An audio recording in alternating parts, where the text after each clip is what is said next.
এই শোনো না, আমাদের অন্ধবিশ্বাস চ্যানেলটি যারা এখনো সাবস্ক্রাইব করেননি প্লিজ সাবস্ক্রাইব করে দাও। আর অল্প কিছু সাবস্ক্রাইবার হলে 1,00,000 পরিবার হবে। সবাই প্লিজ সাবস্ক্রাইব এবং বেশি বেশি শেয়ার করে দাও প্লিজ। আপনার সময় হবে? কেন নয়, আমার বউয়ের জন্য অবশ্যই সময় হবে। প্রাপ্তি এবার অভিমানী মুখে শুধালো, তাহলে বিয়ের দিন থেকে আমাকে এড়িয়ে চলছেন কেন? সব সময় দূরে দূরে থাকতেন, যত্ন দেখাতেন ঠিক আছে, কিন্তু ভালোবাসার বহিঃপ্রকাশ ছিল না। একদম আমায় সময় দিতেন না, ভালো করে কথাও বলতেন না। আপনি খুব খারাপ। প্রাপ্তির অভিমানী কথা শুনে প্রহর কিছুটা দমে গেল। কত অভিযোগ মনে পুষে বসেছিল তার বউটা, আর সে কিনা। প্রাপ্তির আদরে মুখটা প্রহর এবার নিজের দিকে ফেরালো, নমনীয় কণ্ঠে শুধালো, যত্ন নেওয়া কি ভালোবাসার মধ্যে পড়ে না? সত্যি বলতে তোমাকে আমি সময় দিতে চেয়েছিলাম। তাছাড়া তোমার মুখ থেকে ভালোবাসি শব্দটা শোনার জন্যই নিজেকে তোমার থেকে দূরে সরিয়ে রেখেছিলাম। আমার বিশ্বাস ছিল তুমি আমাকে ভালোবাসো আর তা স্বীকারও করবে, কিন্তু তুমি করনি। সব সময় ছেলেদেরই কেন এগিয়ে যেতে হয়? তুমি কেন ভালোবাসার কথাটা বললে না? প্রাপ্তি নিজের জবাবটা প্রস্তুত করে বলল, কোনো সম্পর্কে ছেলেদেরই আগে এগিয়ে আসতে হয়, এটাই নিয়ম।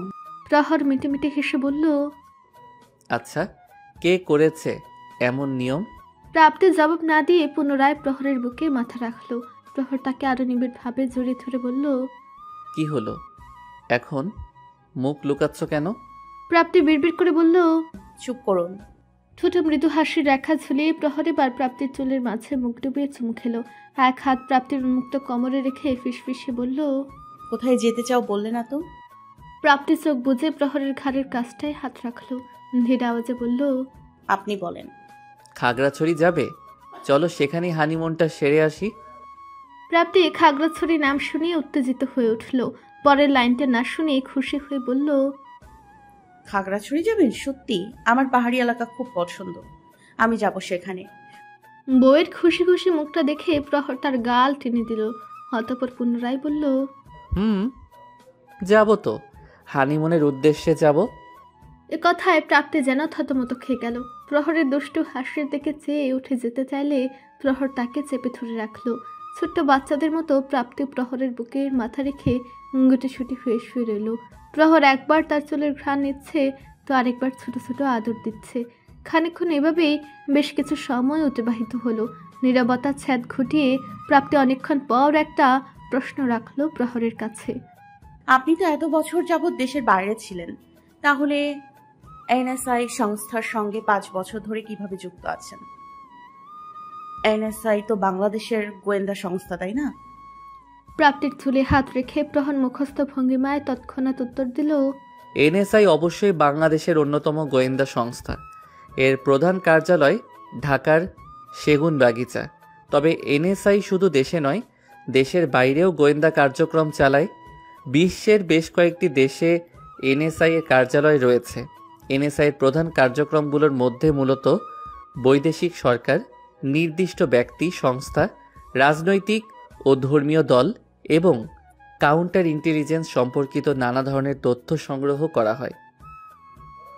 তাছাড়া জাতীয় নিরাপত্তা পরিকল্পনা প্রণয়ন এবং সীমান্ত এলাকার কৌশলগত নিরাপত্তা কার্যক্রম গ্রহণ করাও এই সংস্থার দায়িত্ব। সেটা দেশে থেকে করা হোক কিংবা দেশের বাইরে। আর এনএসআইয়ের সদস্যগণ দেশ ও দেশের বাইরে গোয়েন্দা প্রশিক্ষণ গ্রহণ করে থাকে। আমি বিদেশেই প্রশিক্ষণ নিয়ে 5 বছর যাবৎ কর্মরত আছি। এবার বুঝেছ? সব শুনে প্রাপ্তি নীরবতা ভেঙে চিন্তিত হয়ে বলল, খুব ঝুঁকিপূর্ণ কাজ, আপনার কিছু হলে?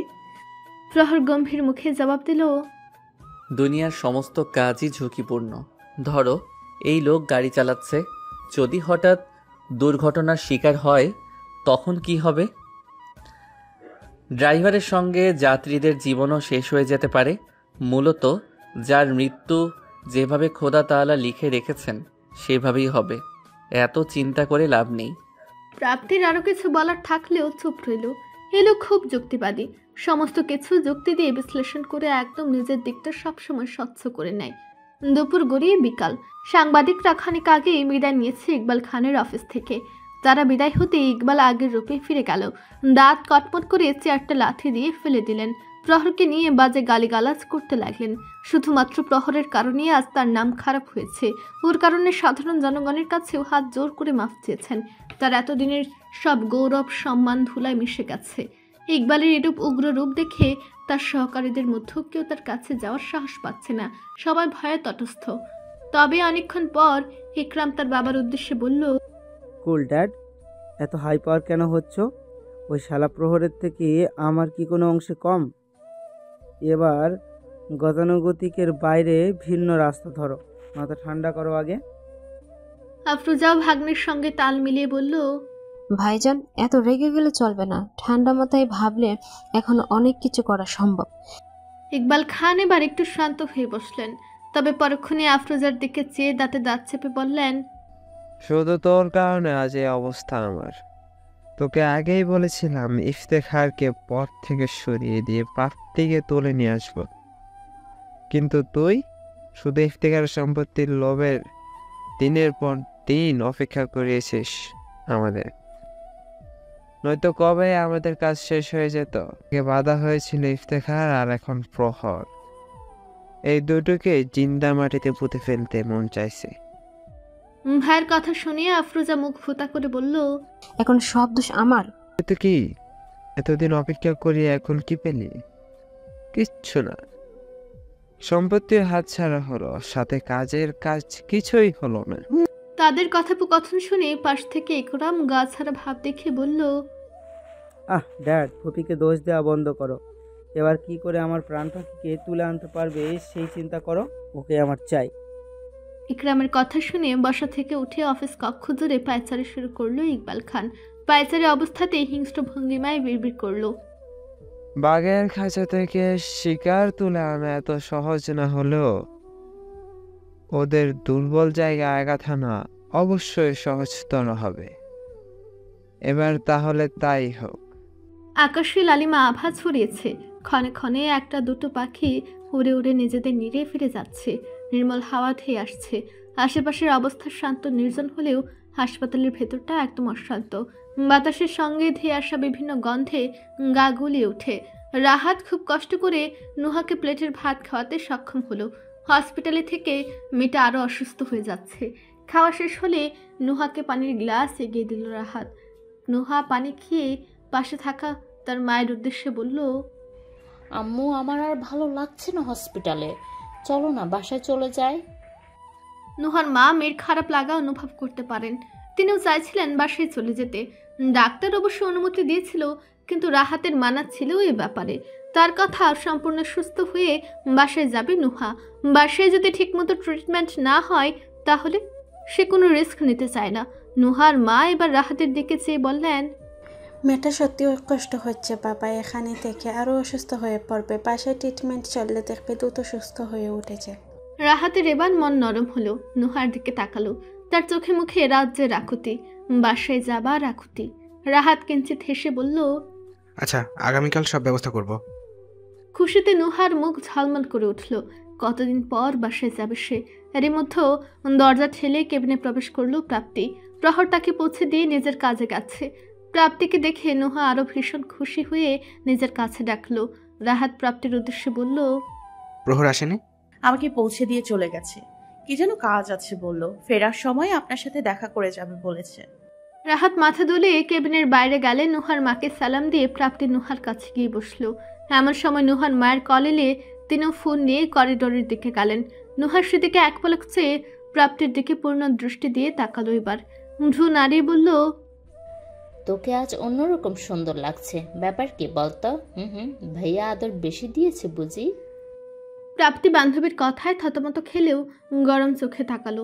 পরক্ষণে লাজুক হেসে বলল, উল্টাপাল্টা কথা বললে মায়ের খাবি। নুহা আলতু হেসে খুশি প্রকাশ করে বলল, আগামীকাল বাসায় চলে যাব। এজন্যই এত খুশি? খুব। দ্রুত সুস্থ হয়ে ওঠ। তোকে এভাবে দেখে আমার আর ভালো লাগছে না। সবগুলো মানুষের মনের ওপর দিয়ে কি ঝড় বয়ে গেছিল তুই কি জানিস? ছটফটে স্বভাব এবার পাল্টা। নুহা মন খারাপ করে বলল, এমন হবে আমি ভাবতে পারিনি দোস্ত। যাই হোক, আর এমন করব না। প্রাপ্তি মৃদু হাসলো। তারপর নিজের আনা একটা ব্যাগ থেকে টিফিন বক্স বের করলো। সে নিজ হাতে পাস্তা রান্না করে এনেছে নুহার জন্য। নুহার খুব পছন্দের খাবার এটা। প্রাপ্তি পাস্তা একটা প্লেটে নিল।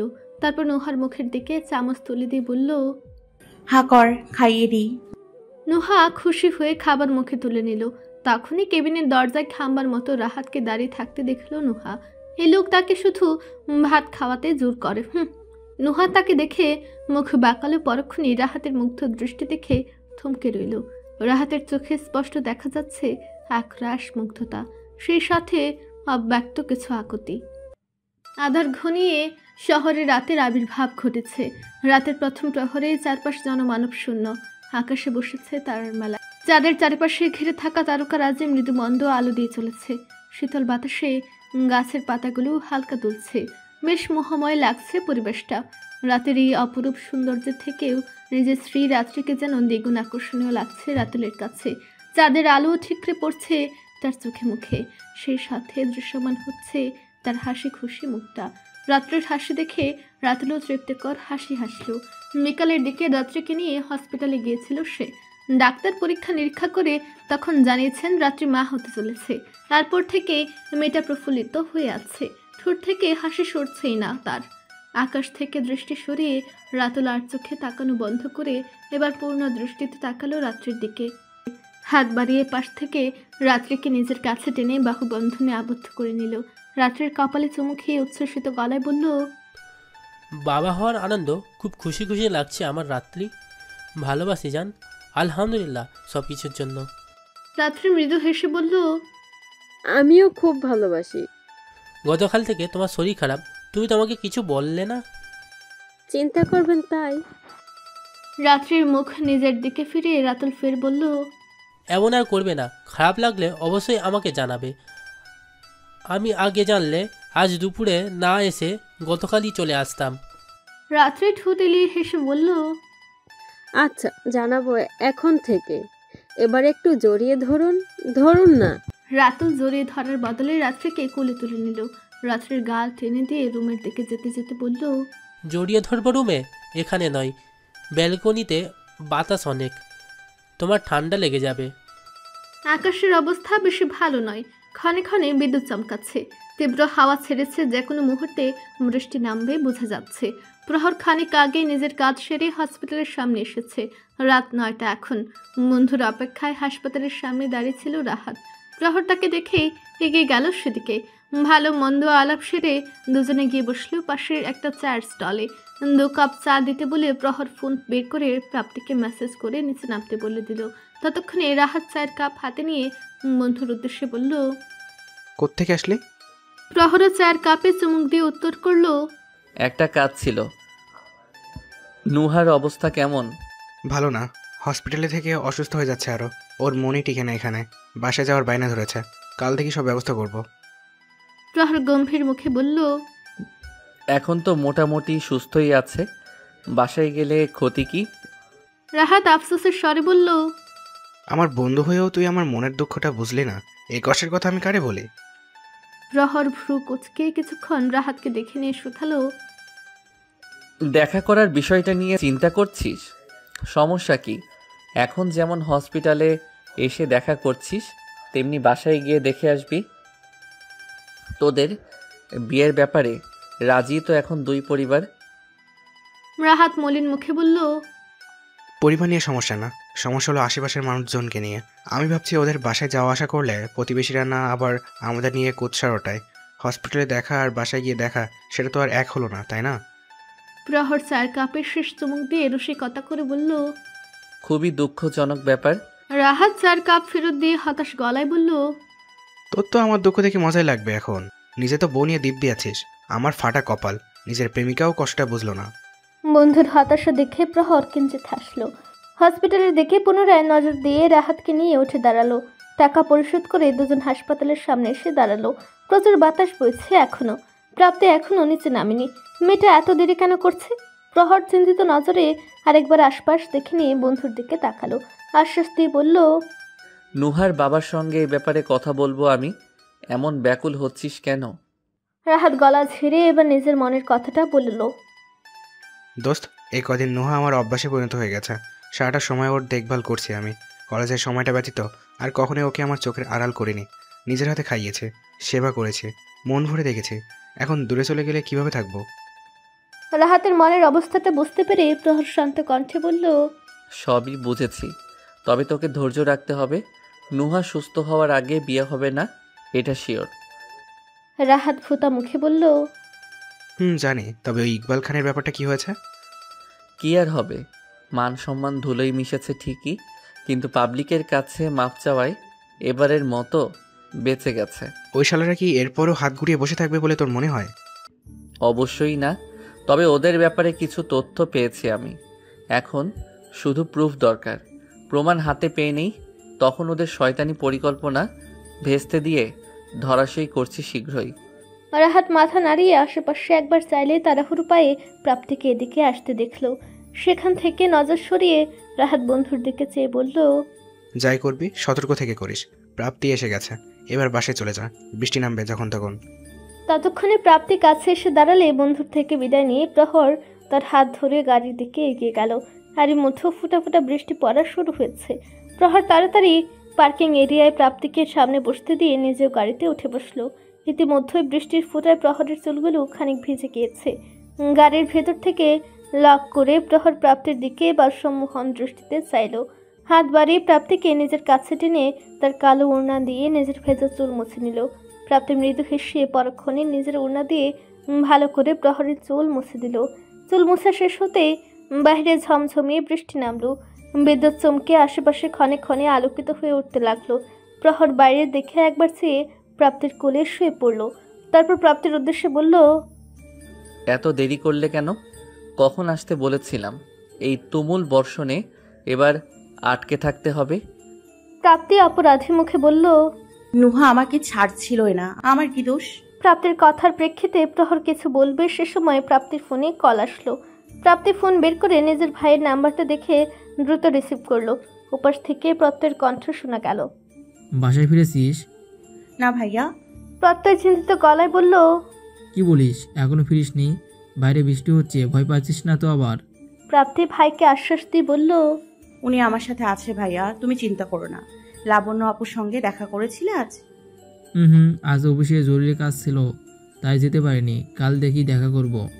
আচ্ছা দেখা করো, কিন্তু আগামীকাল নয়তো আপু রাগ করবে। প্রত্যয় মুচকি হেসে বলল, ও কিছু বলেছে তোকে?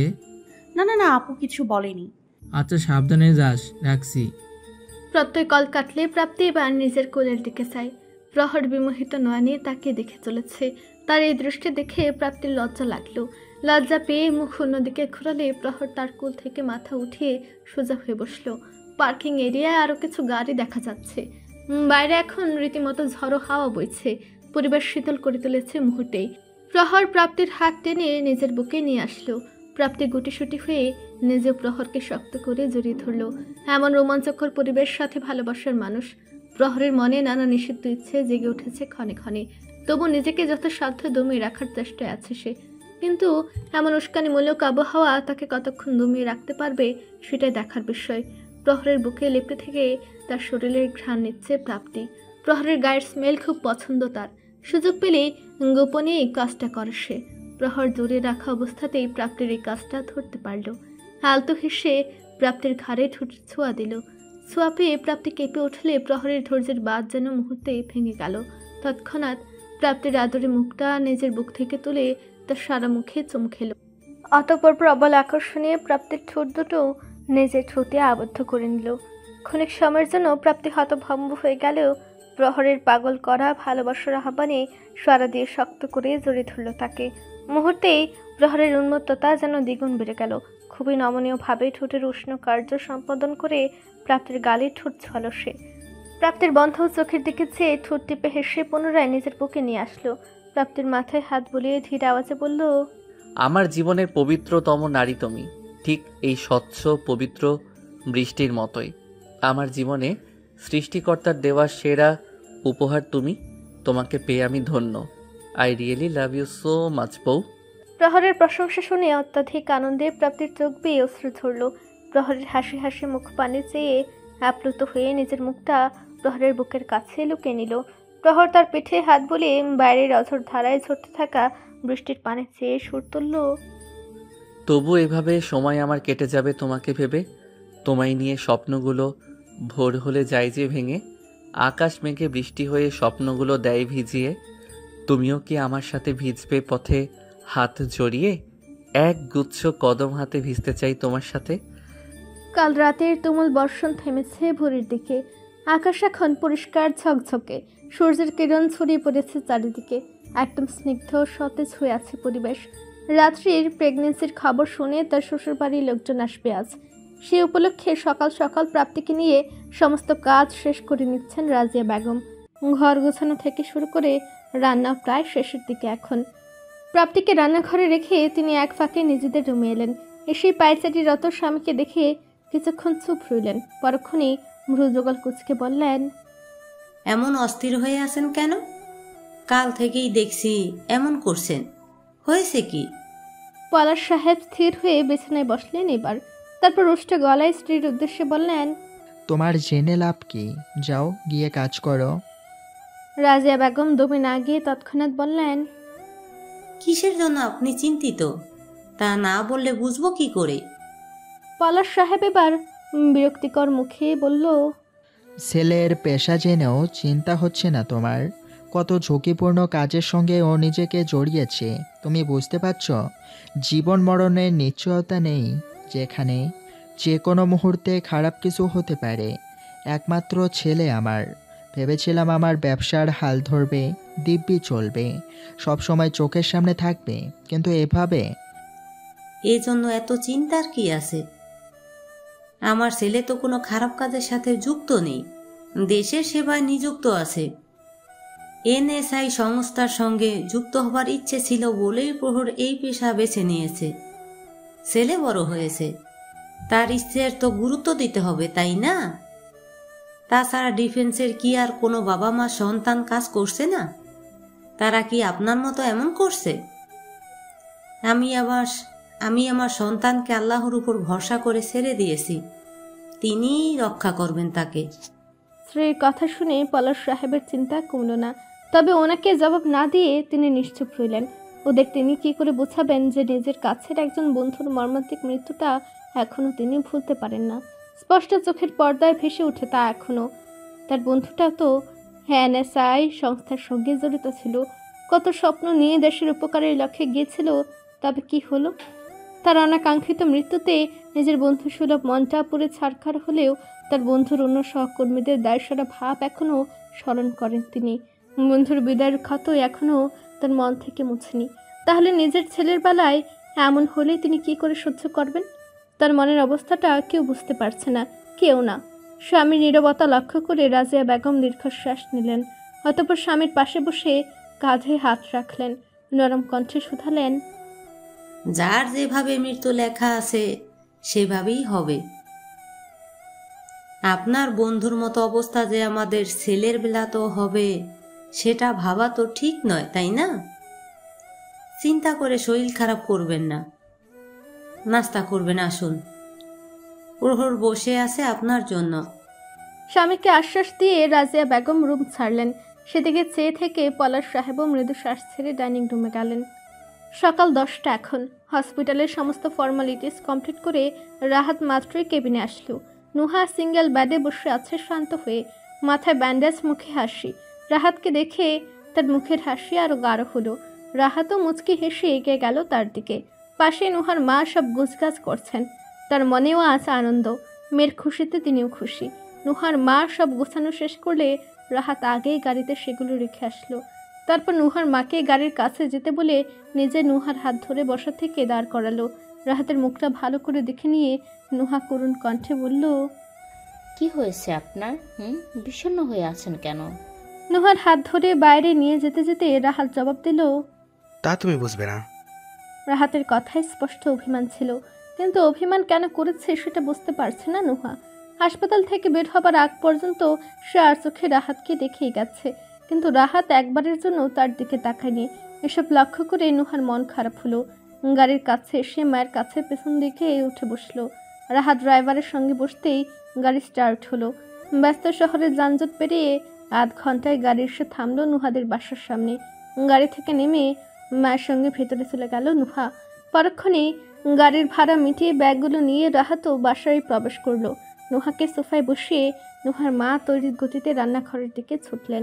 ফ্রিজ থেকে ঠান্ডা পানি বের করে রাহাতের জন্য লেবুর শরবত করলেন আগে। রাহাত বাসায় আসতেই তিনি তার হাতে শরবত ধরিয়ে দিলেন। তার মধ্যে আচমকা বাসায় প্রবেশ করলেন নুহার বাবা। তার অফিসে জরুরি কাজ ছিল বিধায় মেয়েকে আনতে যেতে পারেননি, তবে হঠাৎ চলে আসলেন যে। রাহাত ওনাকে দেখে সালাম দিল। নুহার বাবা সালামের জবাব দিয়ে বলল, আসতে কোনো সমস্যা হয়নি তো? না আঙ্কেল। তোমার বাবা মা আজ সন্ধ্যার দিকে এখানে আসবে নুহাকে আংটি পরাতে। আশেপাশের মানুষের জন্যই এখনই এঙ্গেজমেন্টের সিদ্ধান্ত নিতে হলো আমার। মানুষ তোমার আসা যাওয়া ভালোভাবে নেবে না, বোঝোই তো। নুহার বাবার মুখের কথা শুনে রাহাত তো চরম খুশি। সে তো এটাই চাইছিল, বিয়ে না হোক অন্তত নুহার সঙ্গে এঙ্গেজড থাকুক এখন। যাক, তার হবু শ্বশুরমশাই ভালো একটা সিদ্ধান্ত নিয়েছে, নয়তো প্রহরের মাথা খারাপ করে ফেলত সে। পরক্ষণে রাহাতের সম্মতি পেয়ে নুহার বাবা খুশি হলেন। মেয়ের দিকে একবার চেয়ে রাহাতের সঙ্গে বিভিন্ন আলাপে ব্যস্ত হলেন। অন্যদিকে নুহার মা রান্নাঘরে ছুটছেন ব্যস্ত পায়ে। ছেলেটা প্রথম আসলো তাদের বাসায়, তিনি কি করবেন না করবেন ভেবে পাচ্ছেন না। অন্যদিকে হবু শ্বশুর মশাইয়ের সঙ্গে আলাপে মশগুল থাকলেও রাহাতের মন পড়ে রইল নুহার দিকে। চূড়া দৃষ্টিতে তাকে লক্ষ্য করছে, আবার ক্ষণে ক্ষণে ঠোঁট টিপে হাসছে। প্রহরদের বাসায় মেহমানে ভরপুর। এখন দুপুরের খাওয়া দাওয়া শেষ হতেই রেস্ট করার জন্য সবাইকে রুমে পাঠানো হলো। বিকালের দিকেই চলে যাবেন তারা। রাত্রি আরও কিছুদিন বাবার বাসাতেই থাকবে। রাতুলের কাজ আছে বিধায় তাকেও চলে যেতে হবে, তবে রাতে ফিরবে অবশ্যই স্ত্রীর কাছে। প্রাপ্তি টেবিল গুছিয়ে এবার থালা বাসন ধোয়ার জন্য গেছিল রান্নাঘরে, কিন্তু তার শাশুড়ি জোর করে তাকে রুমে পাঠিয়েছে। অগত্যা সে রুমে এসে গোসলের জন্য ওয়াশরুমে ঢুকেছে। খানিক পর গোসল সেরে বের হলে ব্যস্ত পায়ে প্রহরকে রুমে ঢুকতে দেখল। মহাশয় সকালের নাস্তা সেরে বাইরে গিয়েছিল আর এইমাত্র উদয় হয়েছেন। প্রাপ্তিকে গোসল করে বের হতে দেখে প্রহর তৎক্ষণাৎ আফসোস করে বলে উঠল, গোসল শেষ তোমার? ধুর, আর একটু পর করতে, তাহলে দুজনে একসঙ্গে শাওয়ারটা নিতে পারতাম। প্রাপ্তির চোখ কুচকে চাইল প্রহরের দিকে। লোক এত নির্লজ্জের মতো কথা বলে এখন? প্রাপ্তির কুচকানো ভ্রু দেখে প্রহর মিটিমিটি হেসে তার কাছে এসে দাঁড়ালো। প্রাপ্তির কপালে আলতো চুমু খেয়ে গায়ের শার্টটা চট করে খুলে নিল। আচমকা এমন করায় প্রহরের উন্মুক্ত বুক দেখে প্রাপ্তি হাঁসফাঁস করে দ্রুত কাপড় নিয়ে বারান্দায় চলে গেল। আর এদিকে প্রহর শব্দ করে হেসে ওয়াশরুমে প্রবেশ করলো। প্রাপ্তি কাপড়গুলো বারান্দায় মেলে দিয়ে রাস্তার দিকে তাকাতেই তার ভাইকে দেখতে পেল। গাড়ি করে বাসা থেকে বের হচ্ছে মাত্রই। প্রাপ্তিকে দেখে মৃদু হেসে প্রত্যয় গাড়ি নিয়ে চলে গেল। নিশ্চয়ই লাবণের কাছে যাচ্ছে তার ভাই, নয়তো এমন সময় কখনোই প্রত্যয় বাসায় থাকে না। প্রাপ্তি আলতো হাসলো এসব ভেবে। তাদের বাসার আশপাশ নির্জন, রাস্তায় সবসময় মানুষজন থাকে না, মাঝে মাঝে দু একজন দেখা যায়। তাই প্রাপ্তি ব্যালকনিতে দাঁড়িয়েই নিজের চুল মেলে দিয়ে তোয়ালে দিয়ে ভালোভাবে মোছায় মন দিল। এদিকে কখন যে প্রহর তার পেছনে এসে দাঁড়িয়েছে সে বলতে পারে না। প্রাপ্তি চুল মুছতে মুছতে হঠাৎ রেলিংয়ের দিকে এগিয়ে গেলে আচমকা হাত ফসকে তোয়ালেটা নিচে পড়ে যায়। প্রাপ্তি দ্রুত গতিতে মাথা নিচু করে দেখে 2 তলার বারান্দায় তোয়ালেটা আটকে গেছে। প্রাপ্তি মুখ ভোঁতা করে আশপাশে চাইতেই এবার প্রহরকে দেখতে পেল। সে ঠোঁট টিপে হাসছে। হাস্যরত অবস্থাতেই সে প্রাপ্তির কাছে এসে দাঁড়ালো। প্রাপ্তির হাতে নিজের তোয়ালেটা ধরিয়ে দিয়ে তৎক্ষণাৎ রেলিং বেয়ে 2 তলার ব্যালকনি থেকে তোয়ালেটা নিয়ে আবার ফিরল। হঠাৎ করে প্রহরের এরূপ কাজে প্রাপ্তির মুখ বিস্ময়ে হা হয়ে রইল। চোখের পলকে কি হয়ে গেল তা বুঝতে বেশ ব্যাগ পোহাতে হলো। প্রহর যখন নিজেদের ব্যালকনিতে এসে তোয়ালেটা হাতে দিল তখন প্রাপ্তির ধ্যান ভাঙল। সে চেঁচিয়ে বলল, আপনাকে কেউ তোয়ালে আনার কথা বলেছে? এটা কিভাবে? যদি পড়ে যেতেন? প্রাপ্তির কথা শুনে প্রহর যেন বেশ বিনোদন পেল। প্রাণ খুলে হাসল সে। হাসতে হাসতে চোখের কোণে জল জমল তার। প্রহরের হাসি দেখে প্রাপ্তি চোখ কুচকালে প্রহর তার গাল টেনে দিল। পরক্ষণে হাসি মুখে বলল, এটুকু দেখি ঘাবড়ে গেছ? বাহ, কি সাহস আমার বউয়ের! অথচ একসময় তোমাকে কিনা কি ভাবতাম আমি। প্রাপ্তি মুখ ফুলে বলল, কি ভাবতেন? রহস্যময়ী। মানে কি রহস্য আছে আমার মাঝে? ও আচ্ছা, ভালো কথা। এর আগেও রহস্যময়ী কথাটা আমি শুনেছি আপনার মুখে। এটা কি আমাকে বলতেন? প্রহর মৃদু হেসে প্রাপ্তির কোমর জুড়ে বলল, কিন্তু কেন? প্রাপ্তের চুলগুলো গুছিয়ে দেওয়া অবস্থায় প্রহর শুধালো, তোমার আমার প্রথম দেখা হওয়ার সিনটা মনে আছে? সন্ধ্যার পরে ব্রিজের কাছে কান্নারত একটা মেয়ে দাঁড়িয়েছিল। এনএসআই সংস্থার সঙ্গে আমি যুক্ত বিধায় সব কিছু নর্মালি নিতে পারতাম না। প্রথমে ভেবেছিলাম সুইসাইড কেস, কিন্তু পরবর্তীতে তোমার ব্যবহারে রহস্য খুঁজে পেলাম। একবার কান্নায় ভেঙে পড়ছিলে তো আরেকবার কঠোর হয়ে যাচ্ছিলে।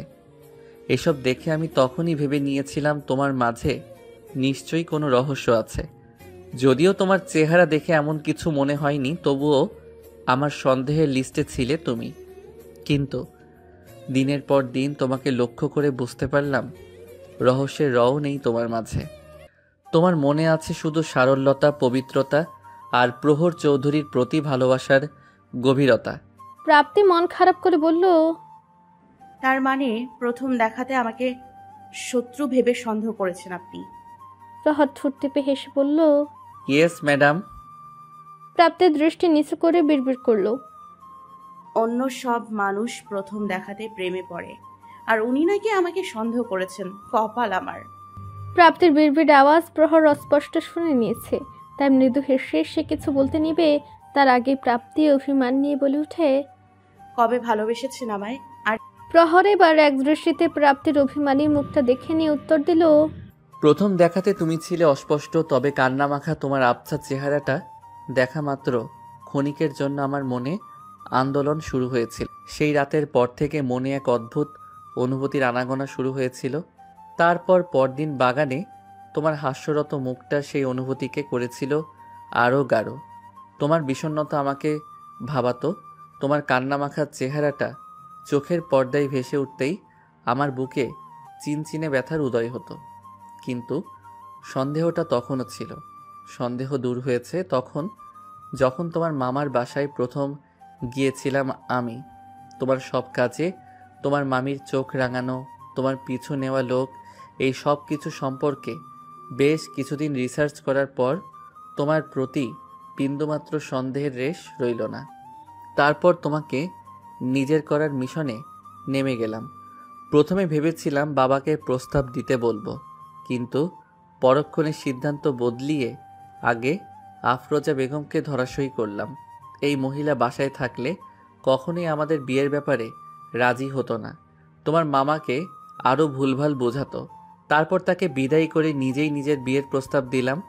ইফতেখার আঙ্কেল রাজি না হলে তোমাকে তুলে নিয়ে গিয়ে বিয়ের সিদ্ধান্ত নিয়েছিলাম যদিও, তবে ভাগ্য সহায় থাকায় এমন কিছু করতে হয়নি।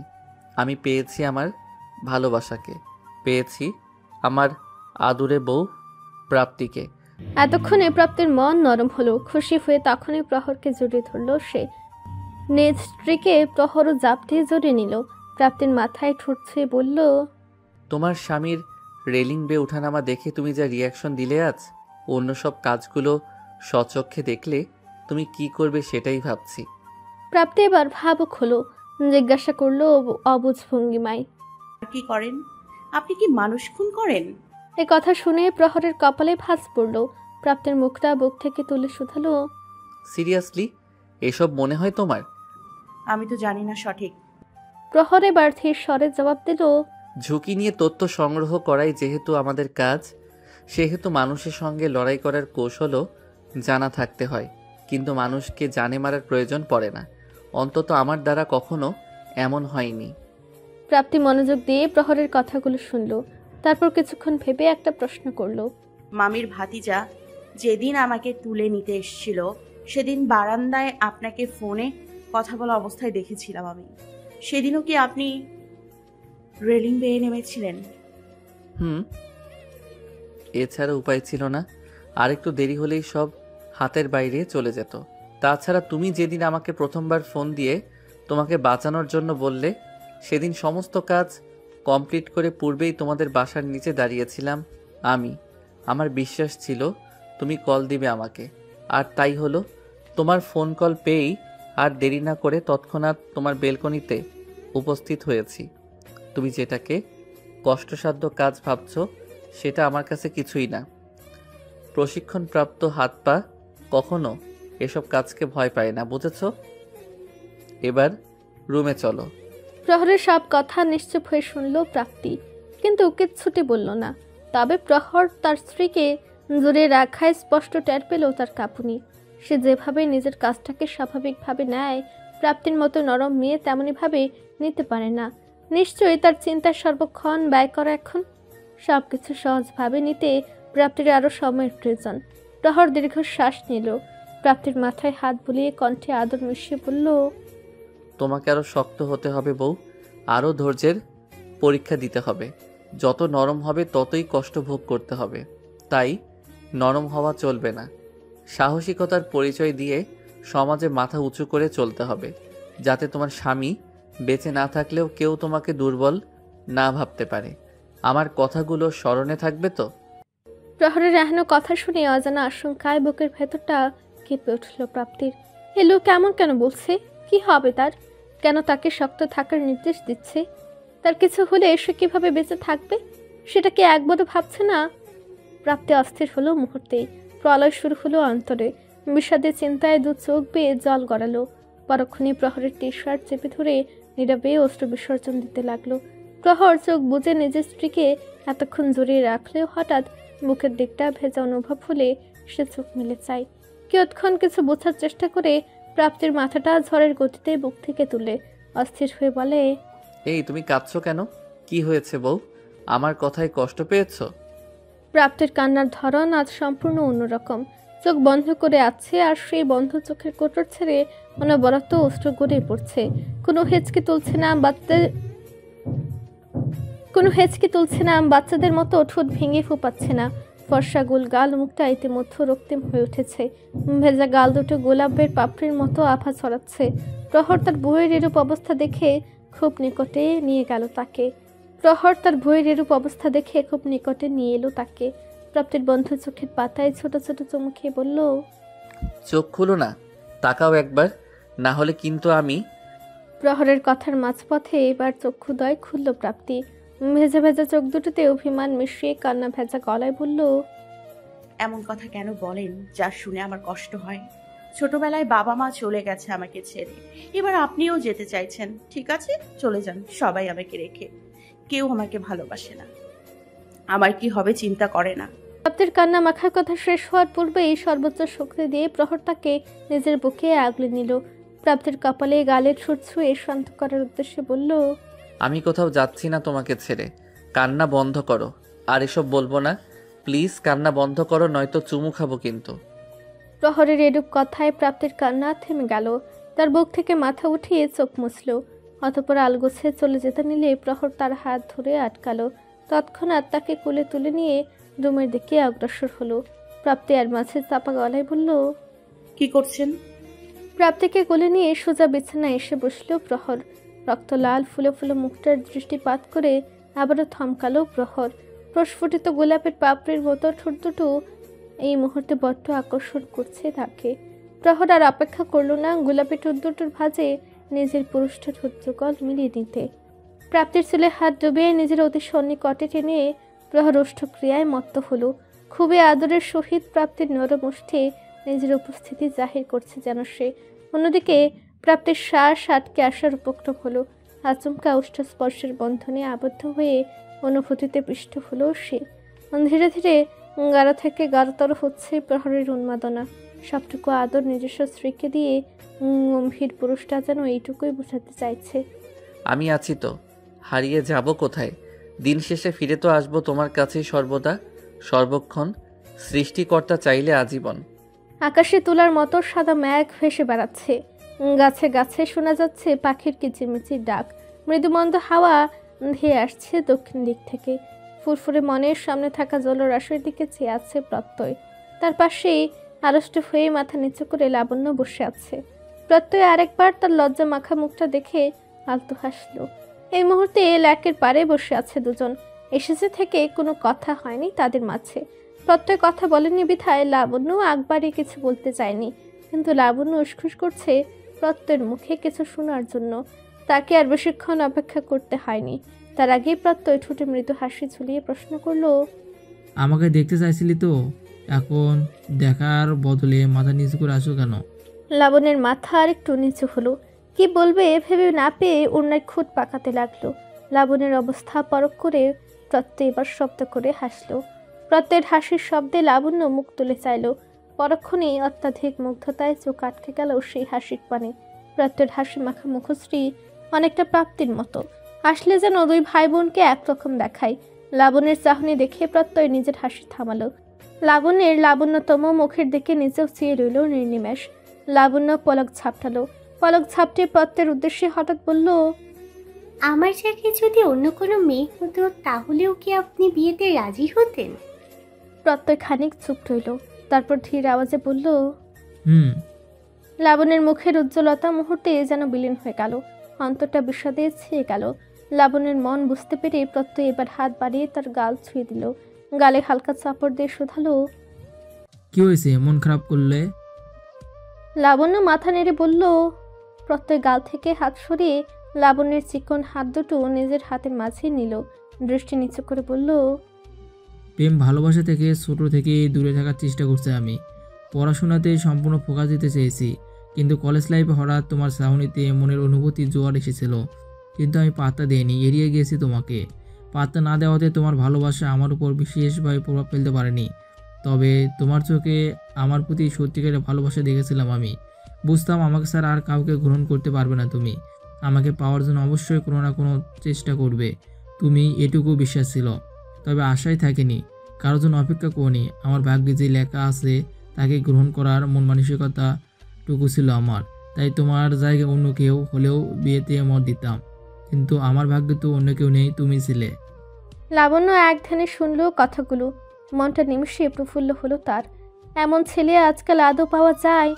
যেখানে সবাই অনৈতিক কাজের জন্য সুযোগ খুঁজে বেড়ায়, সেখানে প্রত্যয় নামক পুরুষটি নিজের ক্যারিয়ার গড়ার লক্ষ্যে নিজের বোনের দেখভালের ক্ষেত্রে যেন কোনো ত্রুটি না হয় সেজন্য প্রেম বিষয়ক ব্যাপার থেকে শত হাত দূরে ছিল। লাবণ্য প্রফুল্ল মনে মুচকি হাসল। অতঃপর প্রত্যয়ের উদ্দেশ্যে বলল, আপনি আপনার বোনকে খুব ভালোবাসেন তাই না?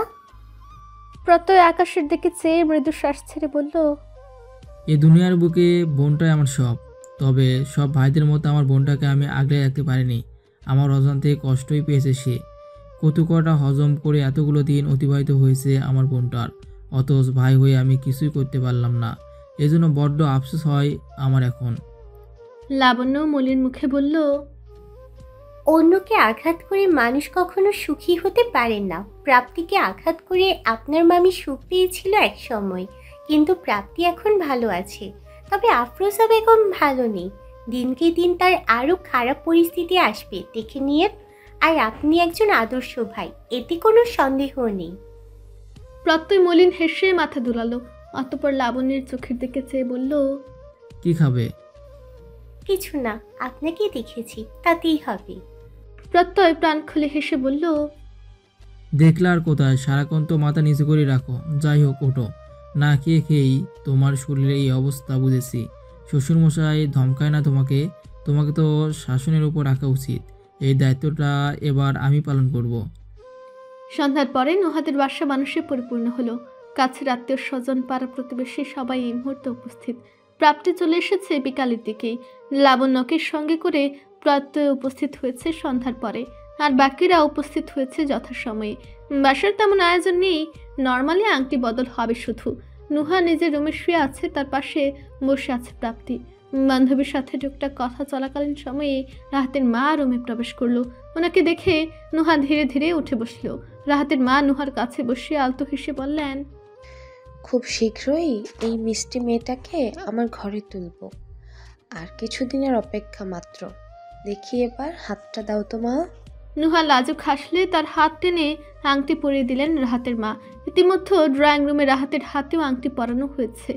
বড়রা সবাই মিলে আলাপ আলোচনায় সামিল হয়েছে। এবার রাহাত ওকে ঝুঁকি দিচ্ছে অনেকক্ষণ যাবৎ, তবু নুহার দেখা পাচ্ছে না সে। এক পর্যায়ে বসা থেকে উঠে দাঁড়ালো সে। দরজার পাশে প্রহরকে ফোনে কথা বলায় ব্যস্ত দেখে সেদিকে আর পা বাড়ালো না। নুহার রুমের দিকে ধীর পা এগিয়ে গেল সে। রুমে ঢুকে নিজের মা আর ওদের দুই বান্ধবীকে দেখে যেন হাফ ছেড়ে বাঁচল রাহাত। রাহাত রুমে গিয়ে কোনো ভনিতা ছাড়াই নুহাকে বলল, দুপুরে ওষুধ খেয়েছিলে, এখন খেয়েছো কিছু? রাহাতের হঠাৎ আগমন আর এর প্রশ্নে নুহা মাথা নাড়ায় কেবল। নুহা লজ্জা পাচ্ছে বুঝতে পেরে রাহাতের মা ছেলের মাথায় চাটি দিয়ে চলে গেলেন। পরক্ষণে প্রাপ্তি নুহার গাল টেনে বিদায় নিল। রুম খালি হতে রাহাত নুহার পাশে গিয়ে বসলো। তারপর নুহার হাত টেনে নিজের চোখের সামনে এনে এক দৃষ্টিতে বেশ খানিকক্ষণ আংটিটার দিকে চেয়ে রইল। আংটি থেকে দৃষ্টি সরিয়ে নুহার মুখের দিকে দৃষ্টিপাত করে ভ্রু উঁচিয়ে বলল, এবার তো আমার হয়ে গেল, এখন তোমাকে কে বাঁচাবে সুন্দরী? রাহাতের এমন রসিকতায় নুহা খিলখিল করে হেসে দিল। খানিক পর হাসি থামিয়ে বলল, নির্লজ্জের মতন এখানে এসেছেন কেন? মুহূর্তেই নুহার কপাল ছুঁয়ে গেল রাহাতের ঠোঁট দুটো। পরক্ষণে নুহার আংটি পরা হাতটাতেও আলতো ওষ্ঠের স্পর্শ পেল নুহা।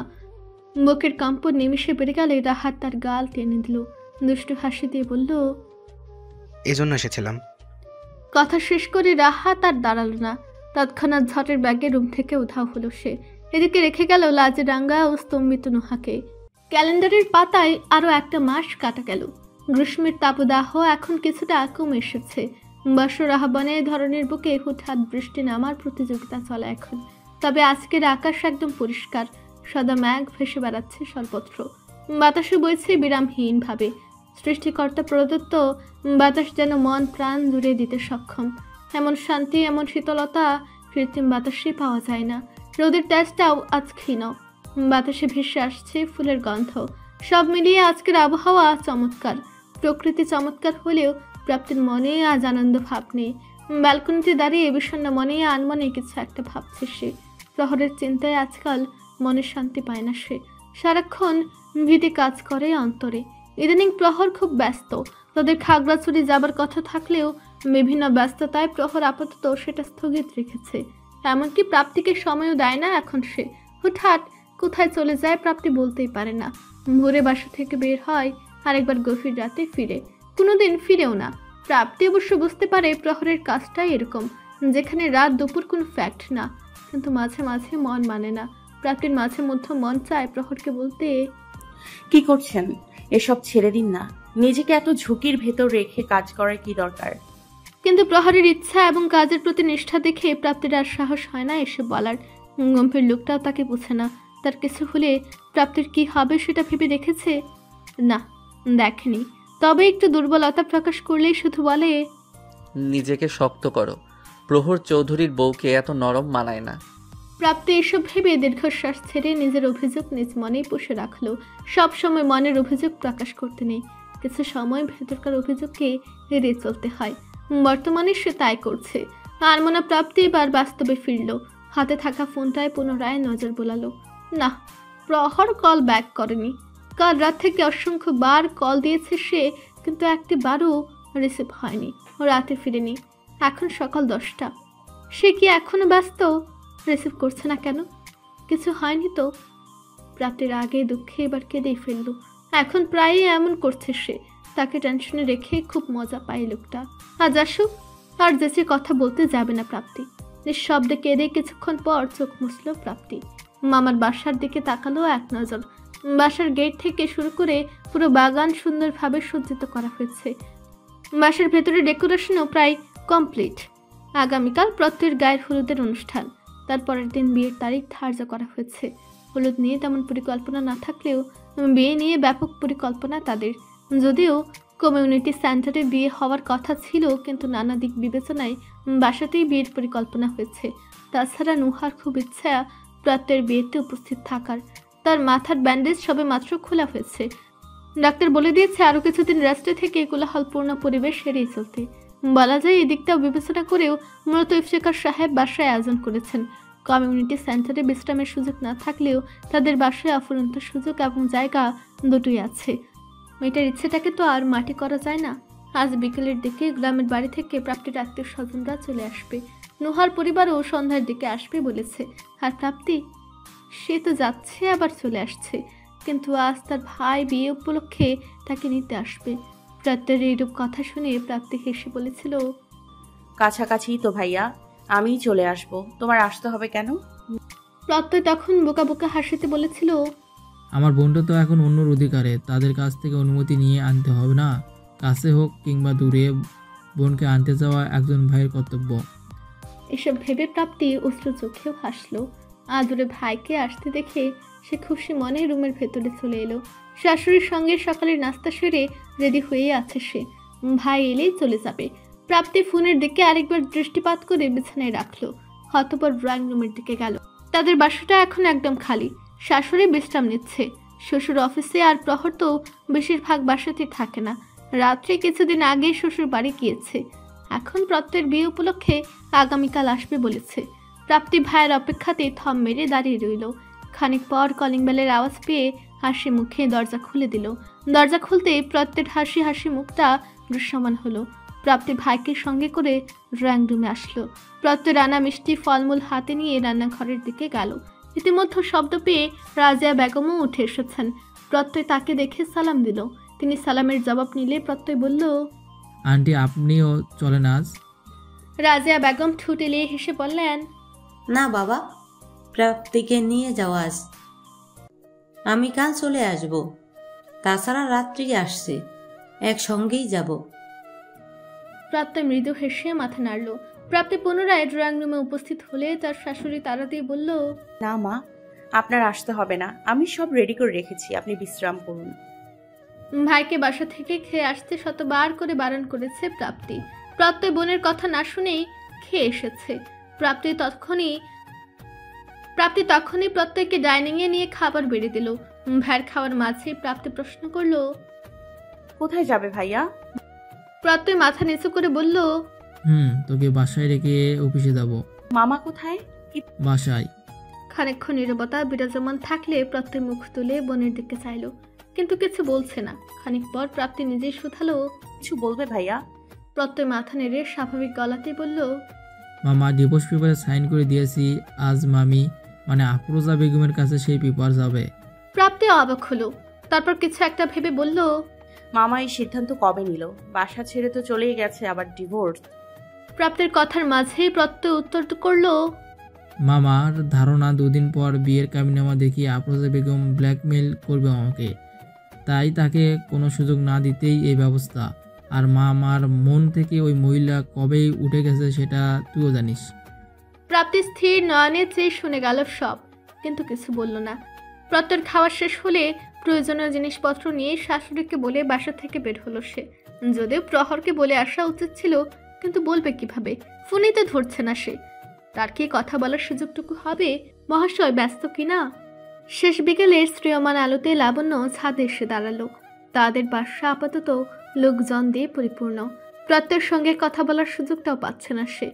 অনেক কষ্টে ফাঁকফুকুর খুঁজে ফোন নিয়ে ছাদে আসতে পারলো। লাবণ্য আর দেরি না করে প্রত্যয়ের নাম্বারে কল লাগালো। দুপুর থেকে লাগাতার কল দিয়েছে প্রত্যয়, কিন্তু তার বেয়াদব কাজিনগুলোর জন্য রিসিভই করতে পারেনি। মানুষটা কি রেগে আছে? লাবণ্যের ভাবনার মাঝেই কল রিসিভ হলো। লাবণ্য আমতা আমতা করলে ওপাশ থেকে প্রত্যয় ধীর আওয়াজে বলল, খুব ব্যস্ত? লাবণ্য তড়িৎ গতিতে বলল, না, তবে কাজিনরা দুষ্টুমি করছিল। কোথায় আপনি? রাগ করেছেন? রাগ করিনি, ঘুমাচ্ছিলাম। খেয়েছিলে দুপুরে? খেয়েছি। আপনি খেয়েছেন? প্রাপ্তি এসেছে? খেয়েছি তো। সবাই এসে গেছে। তোমার কাছে কিন্তু কালকের দিনটাই বাকি, এরপরে। এটুকু বলে প্রত্যয় থেমে গেলে লাবণ্য লজ্জায় আড়ষ্ট হলো। প্রত্যয়ের মৃদু হাসির আওয়াজ শোনা যাচ্ছে ফোনের ওপাশে। লাবণ্যের মুখ ফুটে আর কোনো শব্দ বের না হলে প্রত্যয় নিজেই বলল, সাদে এসেছো? লাবণ্য নিচু কণ্ঠে বলল, প্রত্যয় এবার তাড়া দিয়ে বলল, সন্ধ্যা হয়ে আসছে, এখন ছাদ থেকে নামো, ভদ্র মেয়ের মতো রুমে গিয়ে বসে থাকো। যাও, রাতে কল দেব, তখন রিসিভ করো। লাবণ্য আশেপাশে একবার দেখে নিয়ে জবাব দিল, আচ্ছা যাচ্ছি। কল কাটা হলে লাবণ্য আরো কিছুক্ষণ দাঁড়িয়ে রইল। অন্ধকার হয়ে আসা আকাশের দিকে চেয়ে মৃদু হাসলো। চলে যাবার মুহূর্তে দৃষ্টি গেল তাদের বাসার নিচের দিকে। তাতে যেন চমকে উঠল। আদরে আবছা আলোতে এক মাদক মূর্তি দাঁড়িয়ে আছে। ঠোঁট কামড়ে বৃষ্টি ভঙ্গিতে হাসছে লোকটি। দূর থেকেও লোকটিকে চিনতে লাবণ্যের একটু ভুল হলো না। এ তো ইকরাম খান। নারী ঘটিত মামলায় প্রায়শই সংবাদের শিরোনাম হয়। তবে সে এখানে কেন? তার দিকে তাকিয়ে হাসছে কেন? তাদের বাসাই বা কি করে চিনল? প্রশ্নগুলো এক এক করে বুকে বিদ্ধ হতেই লাবণ্য ভয়ে দুপা পিছিয়ে গেল। সে এতদিন শুনে এসেছে প্রাপ্তির পিছু ঘুরেছে এ লোক, কিন্তু এখন তার কাছে কি? প্রত্যেকে কি জানাবে? লাবণ্য আর দাঁড়ালো না। ভাবনা চিন্তা ছেড়ে ভীতু মনে অতি দ্রুত প্রস্থান করলো। রাতে 10টায় প্রহর উপস্থিত হয়েছে প্রাপ্তির মামার বাসায়। বাসা থেকে ফ্রেশ হয়ে কোনো রকমে এখানে এসেছে। আজ সে কাজে এতই বোধ ছিল যে ফোন চেক করার সময় পায়নি। মহারানী নিশ্চয়ই খেপেছে। বাসায় আসার পরেই কল ব্যাক করেছে, কিন্তু তার অভিমানী বউ রিসিভ করেনি। ইফতেখার সাহেবও কল দিচ্ছিল, তাই আর না ভেবে এখানে চলে এসেছে। বাসায় আত্মীয় স্বজনরা চলে এসেছে। প্রহর এসেছে থেকে তার বউয়ের দেখা পাচ্ছে না। ড্রয়িং রুমে বড়দের সহিত সে বসে থাকলেও সে শুনেছে নিজের বান্ধবীর সঙ্গে আলাপে মশগুল আছে প্রাপ্তি। সে আড্ডা প্রাপ্তির রুমেই হচ্ছে, তাই প্রহরও আগ বাড়িয়ে যেতে পারছে না। আলাপ আলোচনা করতে করতে ডিনারটাও সেরে নিল প্রহর। রাত এখন 12টা, তবু প্রাপ্তি আসছে না। মেয়েটা কি ইচ্ছে করে তাকে জ্বালাচ্ছে নাকি সে এসেছে জানেই না। প্রহর এবার বিরক্ত হলো, তবে কাউকে কিছু বুঝতে না দিয়ে উঠে দাঁড়িয়ে বলল, আঙ্কেল আমি বাসায় চলে যাই। ইফতেখার সাহেব উঁচু স্বরে বললেন, না না না, তা কি করে হয়? আজ থাকো। আপনি কোথায়? এই মেয়েটার কাণ্ডজ্ঞান সব গেল নাকি আজ? মামার চড়ানো আওয়াজে প্রাপ্তি তৎক্ষণাৎ রুম থেকে বের হলো। প্রহরের তীক্ষ্ণ দৃষ্টি দেখে প্রাপ্তি মুখ ফেরালো। পরক্ষণে মামার দিকে চেয়ে শুধালো, কি হয়েছে মামা? কি হয়েছে মানে? ছেলেটা কখন এসেছে সেই খবর আছে? রুমে নিয়ে যা। প্রাপ্তি মুখ ফুলিয়ে প্রহরকে রুমে আসতে বলে নিজে আগে হাঁটা দিল। নুহাকে গেস্ট রুমে ওর মায়ের সঙ্গে রেখে সে নিজে রুমে ঢুকলো। রুমে ঢুকে প্রহরকে চোখ বুজে শুয়ে থাকতে দেখলো। প্রাপ্তি দরজা বন্ধ করে প্রহরের দিকে তাকালে সে আচমকা চোখ মেলে চাইল। প্রাপ্তি থতমত খেয়ে মাথা নিচু করে বিছানার অন্য পাশে গিয়ে শুয়ে পড়ল। প্রহর চুপ থেকে বইয়ের মতো গতি বোঝার চেষ্টায় আছে, কিন্তু অনেকক্ষণ পেরিয়ে যাবার পরও যখন প্রাপ্তি কিছু বলছে না, তখন সে তার দিকে ফিরল। মৃদু হেসে বইয়ের অভিমান ভাঙাতে পেছন থেকে জড়িয়ে ধরে ঘাড়ে মুখ লুকিয়ে নিল। প্রাপ্তির সর্বাঙ্গে শিহরণ বয়ে গেলেও তা সে প্রকাশ না করে শক্ত হয়ে রইল। কিন্তু প্রহর তাকে শান্ত থাকতে দিলে তো। তার হাতের স্পর্শে এবার পেটের কাজটা পেলে প্রাপ্তি রাগ দেখে থামথামে গলায় বলল, ছাড়ুন। প্রহর ঠোঁট কামড়ে হেসে বলল, ছাড়ার জন্য ধরেছি নাকি? তোমার জন্য শাস্তি অপেক্ষা করছে। শাস্তি এরপর থেকে আমাকে এড়িয়ে চলার সাহস হবে না। So let's start. প্রাপ্তির মেজাজ তুঙ্গে উঠল প্রহরের কথা শুনি। এড়িয়ে চলার জন্য তাকে শাস্তি দিতে চায়, বাহ! এদিকে মহাশয়ের ফোনে কল দিতে দিতে সে যে অস্থির হয়ে গেছিল তার বেলায়। রাত পেরিয়ে ভোর হলো, সারাটা দিন গেল, একবারও তো কল ব্যাক করেনি, আবার আসছে শাস্তি দিতে। প্রাপ্তি গরম মেজাজেই মুখ ফুলিয়ে প্রহরকে মৃদু ধাক্কা দিয়ে বলল, আমি এড়িয়ে চলছি নাকি আপনি? কতবার কল দিয়েছি দেখেছেন। ছাড়ুন তো, ছাড়ুন। প্রহরের হাসি আরো গাঢ় হলো। প্রাপ্তির রাগে মুখটা বড্ড আকর্ষণীয় ঠেকছে তার কাছে। প্রাপ্তির এই রূপটাই তো সে সবসময় দেখতে চায়। প্রহর আগেই বুঝেছে তার বউ রেগে বুম হয়ে আছে। এখন তাকে হাজার জিজ্ঞেস করলেও রাগের কারণ সে জানাবে না, বরং মুখ ফুলিয়ে নিশ্চুপ থাকবে। তার বউয়ের মুখ থেকে কথা বের করতেই সে শাস্তির কথাটা বলেছে। শাস্তির কথা শুনেই যে প্রাপ্তি চেতে উঠবে এটা তার জানা আছে। একটু বুদ্ধি খাটিয়ে বউয়ের মুখের বুলি শোনা গেছে, এবার আদর ভালোবাসা দিয়ে রাগটাও প্রশম করে দিবে সে। প্রহর এসব ভেবে মিটিমিটি হেসে প্রাপ্তিকে আরেকটু চেপে ধরল। প্রাপ্তির কানের কাছে ঠোঁট নিয়ে ফিসফিস করে বলল, আই এম সরি। প্রাপ্তি তৎক্ষণাৎ চোখ বন্ধ করলো, বার কয়েক নিঃশ্বাস ছেড়ে নিজেকে শান্ত করলো। প্রাপ্তিকে হঠাৎ স্থির দেখে প্রহর তাকে নিজের দিকে ফেরালো। বর্ষা স্নিগ্ধ মুখটার দিকে চেয়ে স্বাভাবিক গলায় বলল, আমি যে প্রফেশনে আছি সেখানে যাওয়া মাত্র সমস্ত কিছু ভুলে গিয়েই কাজ শুরু করি। সেখানে ফোনের চিন্তা, পরিবারের চিন্তা, এমনকি নিজের বাঁচা মরার চিন্তা ত্যাগ করেই কাজ করে যেতে হয়। তবে মনের কোণে পরিবারের চিন্তা সকলেরই থাকে, কিন্তু সেসব ভাবার ফুরসত কোথায়? ভাবার সময়টুকু পাওয়া যায় না। এসব ব্যাপারে ডিফেন্সের মানুষরাই ভালো বলতে পারবে। তাই আমি তোমাকে বলি শক্ত হতে, নিজেকে দুর্বল নারী নয়, একজন সাহসী নারী হিসেবে প্রতিষ্ঠিত করতে, যাতে আমার অনুপস্থিতিতে। প্রহরের কথা শেষ করতে দিল না প্রাপ্তি। কান্নায় ভেঙে পড়ে তার মুখ চেপে ধরল। প্রহর মলিন হাসল, দু হাতে রাজলায় প্রাপ্তির মুখটা নিয়ে তার ভেজা চোখে চুম খেলো। পরক্ষণে দু গালে উষ্ঠ ডুবিয়ে নিচু স্বরে বলল, কান্না থামাও বউ, তুমি কাঁদলে আমার বুকে জ্বলন শুরু হয়, অসহনীয় কষ্ট হয়, আর কেঁদো না। প্রাপ্তি হেঁচকি তুলে ভেজা গলায় বলল, এসব কেন বলেন? আবার কষ্ট হয় বোঝেন না? প্রহর আর কিছু বলল না, চুপ রইল খানিক। তবে সে কখনোই চায় না প্রাপ্তি এভাবে কান্না করুক, নিজেকে ততটুকু সাহসী হিসেবে প্রমাণ করুক যেন সে বেঁচে না থাকলেও কেউ তাকে ক্ষতি করার সাহস কিংবা স্পর্ধা কোনোটাই করতে পারবে না। আর সে জানে প্রাপ্তি নিজেকে এমন করে গড়ে তুলতে পারবে, তার মধ্যে ওই গুণটুকু দেখেছে সে। এখন সময়ের প্রয়োজন কেবল। প্রহর এবার বিরস মুখে প্রাপ্তির উদ্দেশ্যে বলল, স্বামীকে কাছে রেখেও কান্না করো, দূরে গেলে কি করবে? প্রাপ্তি এবার মাথা তুলে তাকালো, প্রহরকে ঠেলে দূরে সরিয়ে বলল, চলে যান দূরে, কে বেঁধে রেখেছে আপনাকে? প্রাপ্তির তেজ দেখে প্রহর ঠোঁট কামড়ে হাসলো। মুহূর্তে হু হা করে রুম কাঁপিয়ে হাসলো। প্রহরের অতিমাত্রায় হাসি দেখে প্রাপ্তি আরও রাগে ফেটে পড়ল। বিছানা থেকে চলে যেতে নিলে প্রহর আচমকা টান দিয়ে প্রাপ্তিকে বুকে নিয়ে এলো। প্রাপ্তির মাথায় হাত বুলিয়ে বলল, শান্ত হয়ে যাও, আমি সরি বলেছি তো, আর এসব বলবো না, বুকে থাকো। প্রাপ্তির আগে দুঃখে কাঁদল কিছুক্ষণ। নিজেকে প্রথমে ছাড়াতে চাইলেও পরক্ষণে শান্ত হয়ে গেল। প্রহর তার মাথায় হাত বুলাচ্ছে এখনো, মাঝে ঠোঁট ছোঁয়াচ্ছে ঘাড়ে, আবার কানের কাছে ফিসফিস করে কিছু একটা বলছে। প্রাপ্তি এ যাত্রায় হাসলো। প্রহরের বাহুতে চাপড় দিয়ে বলল, নিয়মিত ভালোবাসার গল্প শুনতে এবং পড়তে আমাদের অন্ধবিশ্বাস চ্যানেলটি সাবস্ক্রাইব করে পাশে থাকা বেল আইকনটি ক্লিক করুন। ধন্যবাদ সবাইকে।